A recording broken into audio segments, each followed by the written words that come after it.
29-октябрга карата күндүн маанилүү жаңылыктары.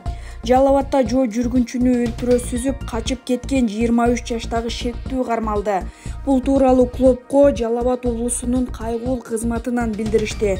Маалыматка ылайык, 29-октябрда болжол менен саат 3:30 Бишкек-Ош унаа жолунун Каракөл шаарынын аймагында белгисиз унаа жөө жүргүнчүнү сүзүп качып кеткен. Жүргүнчү окуя болгон жерде каза тапкан. Кайгуул кызматкерлери тарабынан шектүү катары Токтогул районунун Чычкан көзөмөл өткөрмө жайынан Mercedes-Benz үлгүсүндөгү унаанын 23 жаштагы айдоочусу кармалып, тергөө бөлүмүнө өткөрүп берилди. Учурда тергөө иштери жүрүүдө. Улуттук коопсуздук мамлекеттик кызматынын 29-октябрдагы маалыматына ылайык, Аберон ишканасы Дордойдон 6,42 гектар жана Орто Сай базарынан 1,68 гектар жер тилкесин мыйзамсыз ээлеп алган.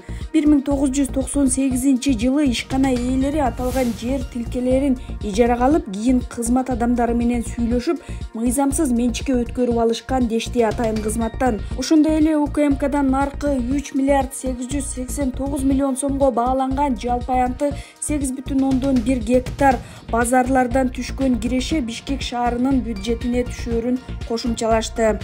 Президент Садыр Жапаров 5 кишини генерал-майор наамынан ажыратты.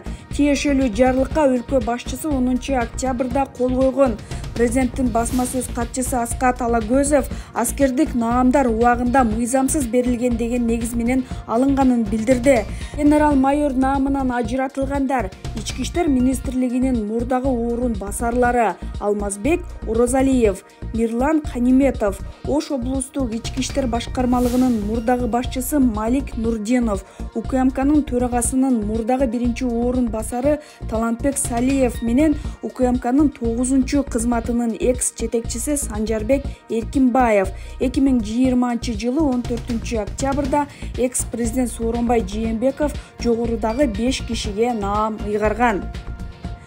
Жогорку кеңештин депутаты Эрни Сайдаралиев мас абалында унаа башкаруу үчүн айдоочулук укуктан ажыратууну айыпка алмаштырууну сунуштаган мыйзам долбоорун демилгеледи. Документ 28-октябрда коомдук талкууга коюлду. Депутат бул мыйзам долбоору жол кырсыктарын алдын алуу, айдоочулардын тартибин бекемдөө жана мас абалында унаа башкарган айдоочулардын жоопкерчилигин күчөтүү максатында иштелип чыкканын белгиледи. Анын айтымында, мас абалында унаа башкаргандыгы үчүн айдоочулук укуктан ажыратуу натыйжасыз болуп чыккан. Ошондуктан айып системасын киргизүү зарыл.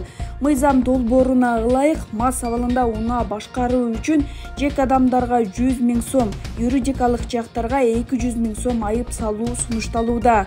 Кыргызстанда 2023-жылдын март айынан тартып, мас абалында унаа башкарган айдоочулар 1 жылга айдоо укугунан ажыратылып келет. Мурда мас абалында унаа башкаруу үчүн айып жана коомдук иштер гана каралган болчу. Баткенде 32 жаштагы аял башынан оор жаракат алып ооруканага түштү.